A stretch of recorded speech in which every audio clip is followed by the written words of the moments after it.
வணக்கம். மதிமுகம் செய்திகள். இன்றைய முக்கிய நிகழ்வுகளை பார்ப்பதற்கு முன்பாக தலைப்பு செய்திகளை பார்க்கலாம்.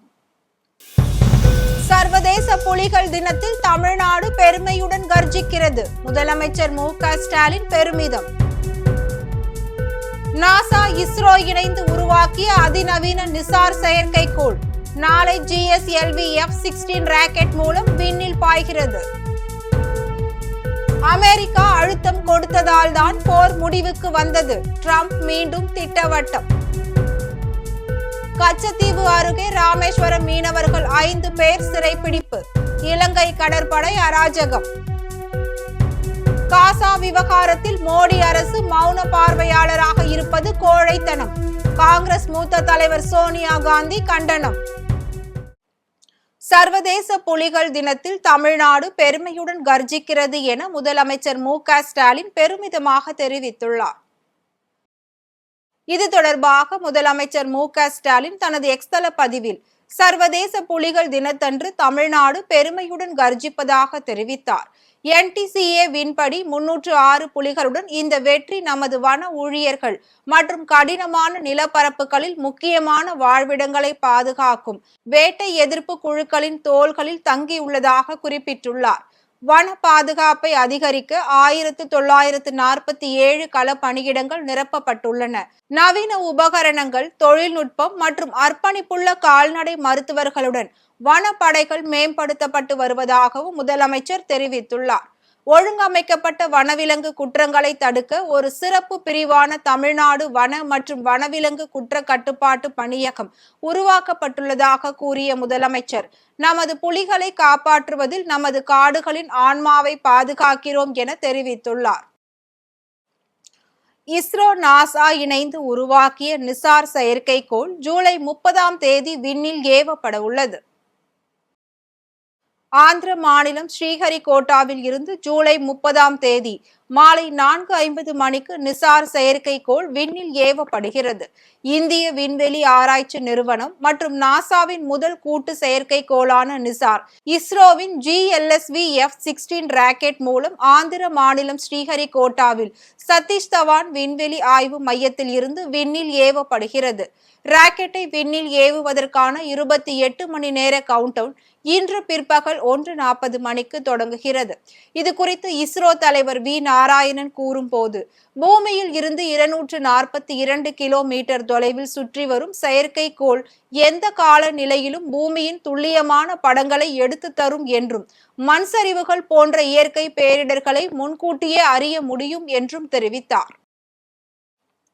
தாம் தலையிட்டு இருக்காவிட்டால் இந்தியா பாகிஸ்தான் இடையேயான போர் தற்போது வரை தொடர்ந்திருக்கும் என்று அமெரிக்க அதிபர் ட்ரம்ப் மீண்டும் தெரிவித்துள்ளார்.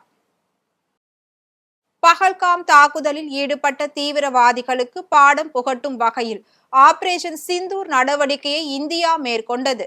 4 நாட்களில் இந்த தாக்குதல் முடிவுக்கு வந்த நிலையில் இதற்கு தனது தலையீடுதான் காரணம் என்று ட்ரம்ப் தொடர்ந்து கூறி வருகிறார். அவரது கருத்துக்கு வெளியுறவுத்துறை அமைச்சர் ஜெய்சங்கர் மக்களவையில் நேற்று மறுப்பு தெரிவித்தார். இந்நிலையில் இங்கிலாந்து சென்றுள்ள அமெரிக்க அதிபர் ட்ரம்ப் அந்நாட்டு பிரதமர் கெய்ர் ஸ்டார்மரை சந்தித்து பேசினார். அப்போது கம்போடியா, தாய்லாந்து இடையேயான போரை நிறுத்தியதை குறிப்பிட்டு பேசிய அவர், தாம் மட்டும் இல்லை என்றால் 6 பிரதான போர்கள் தம்மை சுற்றி நடந்து கொண்டிருக்கும் என்று கூறினார். இதில் இந்தியா பாகிஸ்தான் இடையே நடந்த சண்டைதான் பெரிய மோதல் என்றும் குறிப்பிட்ட ட்ரம்ப், ஏனென்றால் இரு நாடுகளும் அணுசக்தி பலம் படைத்தவை என்று தெரிவித்தார். எனவே இரு நாடுகளின் தலைவர்களிடமும் போரை நிறுத்தவில்லை என்றால் வர்த்தகத்தை தொடர முடியாது என்று தெரிவித்ததாக அவர் குறிப்பிட்டார். போரை நிறுத்துவதற்கு கொஞ்சம் சுயநலமாக செயல்பட வேண்டியுள்ளதாகவும், இவ்வாறு பல போரை முடிவுக்கு கொண்டு வந்துள்ளதாகவும் ட்ரம்ப் தெரிவித்துள்ளார். கச்சத்தீவு அருகே கடலில் மீன் பிடித்துக் கொண்டிருந்த 5 ராமேஸ்வரம் மீனவர்களை விசைப்படகுடன் இலங்கை கடற்படை சிறைப்பிடித்துள்ளது. தங்கள் எல்லைக்கு வந்து மீன் பிடிப்பதாக கூறி மீனவர்கள் மீது இலங்கை கடற்படையினர் தாக்குதல் நடத்துவதும், அவர்களை கைது செய்வதும், அவர்களின் விசைப்படகுகளை பறிமுதல் செய்வதும், அதேபோல் இலங்கை கடற்கொள்ளையர்கள் மீனவர்கள் மீது தாக்குதல் நடத்தி அவர்களிடம் இருக்கக்கூடிய மீன்பிடி தளவாடங்களை பொருட்களை பிடுங்கி செல்வதும் தொடர்கதையாகி வருகிறது. இந்த இலங்கை கடற்படையின் அராஜக போக்கிற்கு முற்றுப்புள்ளி வைக்குமாறு ஒன்றிய அரசிடம் மாநில அரசு தொடர்ந்து வலியுறுத்தி வருகிறது. இந்நிலையில் ராமேஸ்வரம் மீனவர்கள் தனுஷ்கோடிக்கும் தலைமன்னாருக்கும் இடையே இந்திய எல்லையில் விசைப்படகுகளுடன் மீன்பிடித்துக் கொண்டிருந்தனர். அப்போது அங்கு அவர்களை சுற்றி வளைத்த இலங்கை கடற்படை எல்லை தாண்டி மீன்பிடித்ததாக கூறி 5 மீனவர்களை கைது செய்தது. மேலும் ஜஸ்டின் என்பவருக்கு சொந்தமான விசைப்படகுகளையும் இலங்கை கடற்படை பறிமுதல் செய்தது. கைது செய்யப்பட்ட 5 பேரும் மன்னார் கடற்படை முகாமிற்கு அழைத்து செல்லப்பட்டதாக தகவல் வெளியாகியுள்ளது. இலங்கை கடற்படையின் இந்த அட்டூழியங்களுக்கு முடிவு கட்ட வேண்டும் என்று மீனவர்கள் தொடர்ந்து கோரிக்கை வைத்து வருகின்றனர். காசா விவகாரத்தில் மோடி அரசு மௌன பார்வையாளராக இருப்பதை கைவிட வேண்டும் என்று காங்கிரஸ் மூத்த தலைவர் சோனியா காந்தி வலியுறுத்தியுள்ளார். இஸ்ரேல் காசா இடையே கடந்த 2 ஆண்டுகளுக்கும் மேலாக போர் நீடித்து வருகிறது. பாலஸ்தீனத்தில் கடந்த 2 ஆண்டுகளில் 17,000 குழந்தைகள் உட்பட 84,000க்கும் மேற்பட்டோர் கொல்லப்பட்டனர். இது தொடர்பாக காங்கிரஸ் மூத்த தலைவர் சோனியா காந்தி வெளியிட்டுள்ள அறிக்கையில், காசா மக்களுக்கு எதிராக இஸ்ரேல் நடத்தி வரும் அட்டூழியங்களுக்கு ஒரு எதிர்ப்பு கூட தெரிவிக்காமல் மோடி மௌனம் காப்பது வெட்கக்கேடானது, கோழைத்தனமானது என குற்றம் சாட்டியுள்ளார். காசா இஸ்ரேல் விவகாரங்களில் ஒன்றிய அரசு குரல் கொடுக்க வேண்டும் எனவும், மௌன பார்வையாளராக இருப்பதை இனிமேலாவது கைவிட வேண்டும் என சோனியா காந்தி வலியுறுத்தியுள்ளார். மக்களுக்கு எதிரான செயல்களை செய்யும் இஸ்ரேல் அரசை இந்திய அரசு கண்டிக்க வேண்டும் என்றும், மோதல்களை தடுத்து நிறுத்தி அமைதியை ஏற்படுத்த முயற்சிகள் மேற்கொள்ளப்பட வேண்டும் எனவும் அவர் அறிவுறுத்தியுள்ளார்.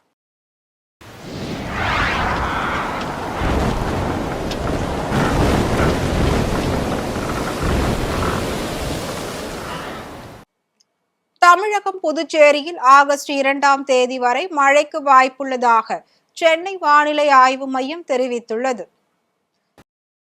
இது தொடர்பாக வானிலை ஆய்வு மையம் வெளியிட்டுள்ள செய்திக்குறிப்பில், மேற்கு தொடர்ச்சி மலை மாவட்டங்களில் தென்மேற்கு பருவமழை தீவிரமாக உள்ளதாக தெரிவிக்கப்பட்டுள்ளது. மேலும் அரபிக்கடலில் காற்றழுத்த தாழ்வு நிலை நிலவுவதால் தமிழகம் மற்றும் புதுச்சேரியில் ஆகஸ்ட் 2ஆம் தேதி வரை மழைக்கு வாய்ப்புள்ளதாக வானிலை ஆய்வு மையம் கணித்துள்ளது. சென்னை மற்றும் அதன் புறநகர் பகுதிகளை பொறுத்த வரையில் வானம் ஓரளவு மேகமூட்டத்துடன் காணப்படும் என்றும், நகரின் ஒரு சில பகுதிகளில் லேசான மழை பெய்யும் எனவும் கூறியுள்ளது. மேலும் ஜூலை 31 வரை தென் தமிழக கடலோரங்கள், மன்னார் வளைகுடா மற்றும் குமரிக்கடல் பகுதிகளில் மணிக்கு 40 முதல் 50 கிலோமீட்டர் வேகத்திலும் இடைவிடாது 60 கிலோமீட்டர் வேகத்திலும் சூறாவளி காற்று வீசக்கூடும் என வானிலை ஆய்வு மையம் எச்சரித்துள்ளது. புதுக்கோட்டை அருகே உள்ள பெருமாநாடு கிராமத்தில் ஆடி மாதத்தை முன்னிட்டு அனைத்து மதத்தினரும் கலந்து கொண்ட புரவி எடுப்பு திருவிழா வெகு விமர்சையாக நடைபெற்றது. பெருமாநாடு பகுதியில் உள்ள கருப்பர் கோவில் மற்றும் காணிக்கை அப்பச்சி கோவில் திருவிழாவை முன்னிட்டு புரவி எடுப்பு விழா நடைபெற்றது. கடந்த 8 ஆண்டுகளுக்கு பிறகு நடைபெற்ற புரவி எடுப்பு விழாவில் ஏராளமான கிராம மக்கள் கலந்து கொண்டனர். தொடர்ந்து புல்வயல் கிராமத்தில் உள்ள வெள்ளலார் தெருவில் சுடுமண்ணால் செய்யப்பட்ட 27 குதிரை சிலைகள், 15 மதிலை சிலைகள், 4 காளை சிலைகள் என 46 சிலைகளுக்கு பூஜைகள் செய்யப்பட்டது. பின்னர் அங்கிருந்து வான வேடிக்கையுடன் மேளதாளம் முழங்க பக்தர்கள் சிலைகளை தோளில் சுமந்தவாறு கருப்பர் கோவில் மற்றும் காணிக்கை அப்பச்சி கோவிலை வந்தடைந்தனர். இதனை அடுத்து சிறப்பு பூஜைகள் செய்யப்பட்டு மகா தீபாராதனை காண்பிக்கப்பட்டது. இந்த புரவி எடுப்பு விழாவில் கலந்து கொண்ட பக்தர்கள் கும்மி அடித்தும் ஆட்டம் ஆடியும் தங்களது மகிழ்ச்சியை வெளிப்படுத்தினர். தேனியில் தனது கணவர் மற்றும் மாமனாரிடம் இருந்து நகைகளை மீட்டு தர கோரி 6 வயது மகளுடன் பெண் ஒருவர் தீக்குளிக்க முயன்றதால் பரபரப்பு ஏற்பட்டது. மதுரை மாவட்டம் திருமங்கலம் பகுதியை சேர்ந்தவர் குருதேவி. இவருக்கும் தேனி மாவட்டம் கீழ்ப்புலானந்தபுரத்தை சேர்ந்த பிரபு என்பவருக்கும் கடந்த 2018ஆம் ஆண்டு திருமணம் நடைபெற்றது. இவர்களுக்கு 6 வயதில் பெண் குழந்தை உள்ளது. இந்நிலையில் கடந்த 3 ஆண்டுகளுக்கு முன்பு கணவன் மனைவிக்கிடையே பிரச்சனை ஏற்பட்டுள்ளது. இதனால் குருதேவி தனது மகளுடன் தனது தந்தை வீட்டிற்கு சென்றதாக கூறப்படுகிறது. இந்நிலையில் கடந்த 2 மாதங்களுக்கு முன்பு கணவர் வீட்டில் இருந்த 15 பவுன் நகையை கேட்டபோது கணவரும் மாமனாரும் மிரட்டியதாக சொல்லப்படுகிறது. தொடர்ந்து நகையை மீட்டு தர கோரி சின்னமனூர் காவல் நிலையத்தில் புகார் அளித்தும் எவ்வித நடவடிக்கையும் எடுக்கவில்லை என்பதால் ஆத்திரமடைந்த குருதேவி தனது 6 வயது குழந்தையுடன் தேனி மாவட்ட ஆட்சியர் அலுவலகத்தில் பெட்ரோல் ஊற்றி தீக்குளிக்க முயன்றதால் பரபரப்பு ஏற்பட்டது.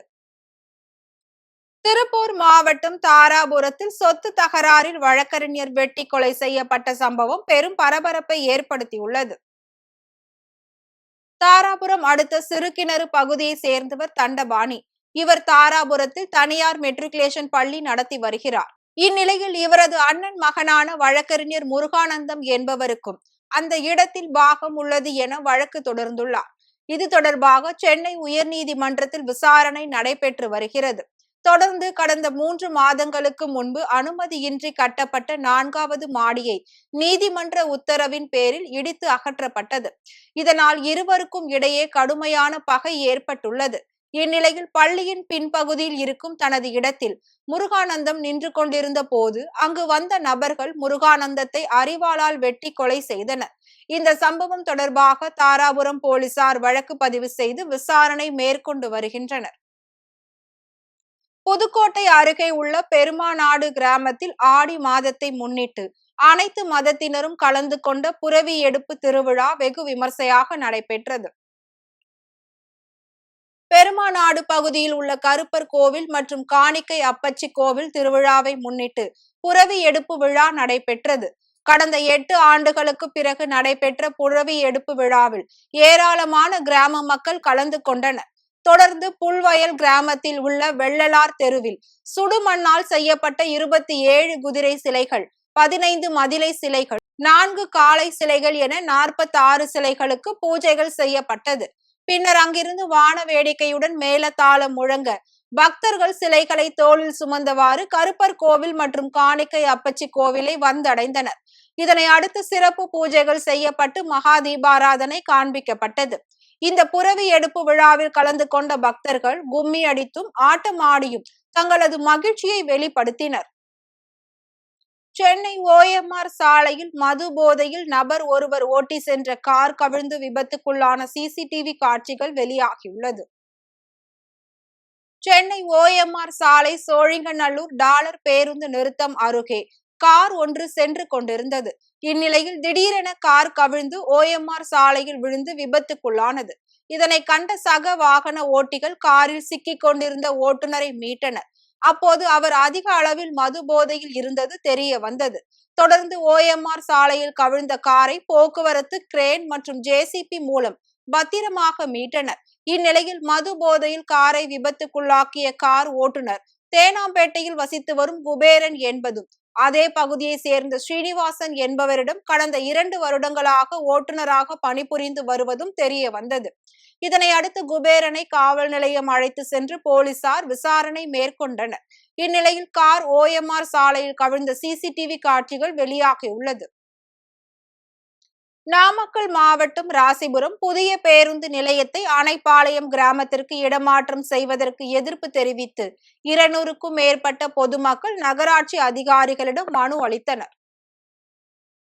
ராசிபுரத்தில் தற்போது உள்ள புதிய பேருந்து நிலையத்தை சேலம் நாமக்கல் தேசிய நெடுஞ்சாலை அருகே உள்ள அணைப்பாளையம் கிராமத்திற்கு மாற்றுவதற்கான பணிகள் நடைபெற்று வருகிறது.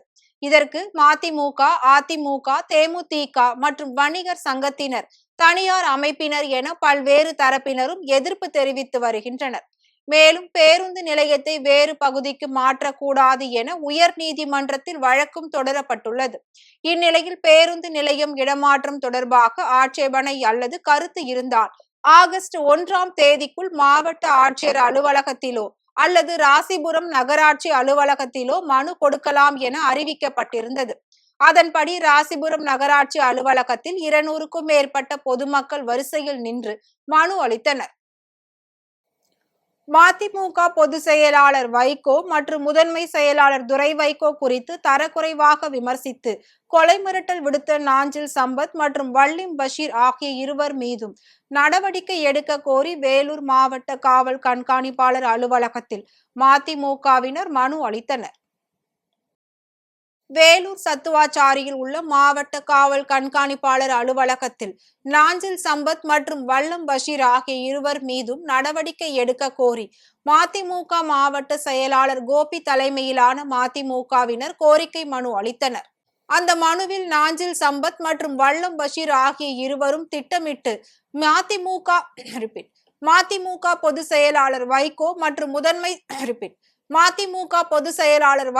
மற்றும் மதிமுக முதன்மை செயலாளரும் நாடாளுமன்ற உறுப்பினருமான துரை வைகோ மீது அவதூறு பரப்பும் வகையிலும் சட்டம் ஒழுங்கை சீர்குலைக்கும் வகையிலும் பேசி வருகின்றனர்.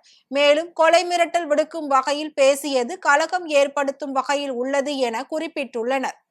எனவே சமூக வலைதளங்களில் அவதூறு பரப்பி வரும் நாஞ்சில் சம்பத் மற்றும் வல்லம் பஷீர் ஆகியோர் மீது சட்டப்படி நடவடிக்கை எடுத்து சமூக வலைதளங்களில் இருந்து அவதூறு கருத்துக்களை முடக்க வேண்டும் என அந்த மனுவில் வலியுறுத்தியுள்ளனர். அப்போது மதிமுக நிர்வாகிகள் குணசேகரன், பாபுசேகர், தேவராஜ், துரைவேலு, இந்துமதி, ராவணன் உள்ளிட்ட பலர் உடன் இருந்தனர்.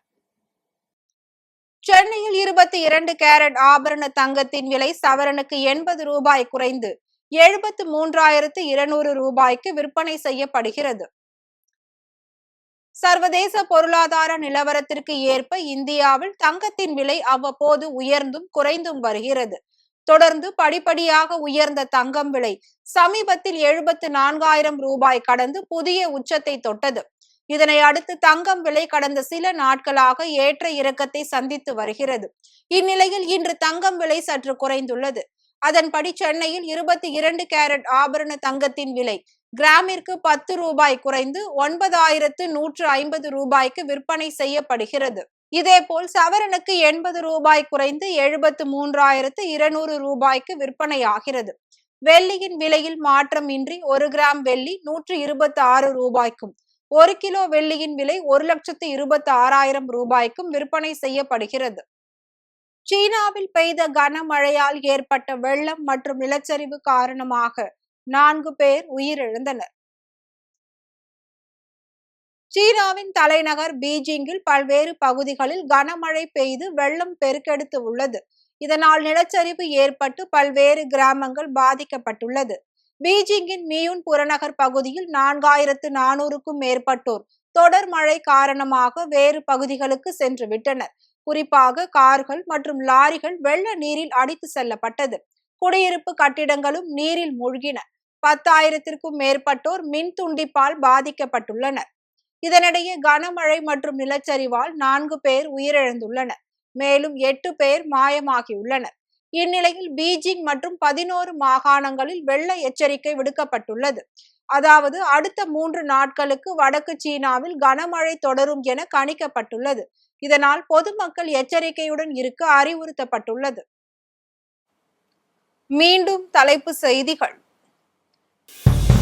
சர்வதேச புலிகள் தினத்தில் தமிழ்நாடு பெருமையுடன் கர்ஜிக்கிறது. முதலமைச்சர் மு.க. ஸ்டாலின் பெருமிதம்.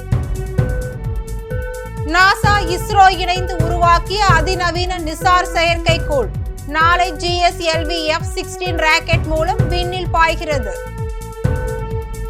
அமெரிக்கா அழுத்தம் கொடுத்ததால் தான் போர் முடிவுக்கு வந்தது. ட்ரம்ப் மீண்டும் திட்டவட்டம். கச்சத்தீவு அருகே ராமேஸ்வரம் மீனவர்கள் 5 பேர் சிறைப்பிடிப்பு. இலங்கை கடற்படை அராஜகம். காசா விவகாரத்தில் மோடி அரசு மௌன பார்வையாளராக இருப்பது கோழைத்தனம். காங்கிரஸ் மூத்த தலைவர் சோனியா காந்தி கண்டனம். இத்துடன் செய்திகள் நிறைவடைந்தன. மீண்டும் செய்திகள் இரவு 8 மணிக்கு. மேலும் செய்திகளை தெரிந்து கொள்ள மதிமுகம் பிரைம் யூடியூப் தளத்தில் இணைந்திருங்கள்.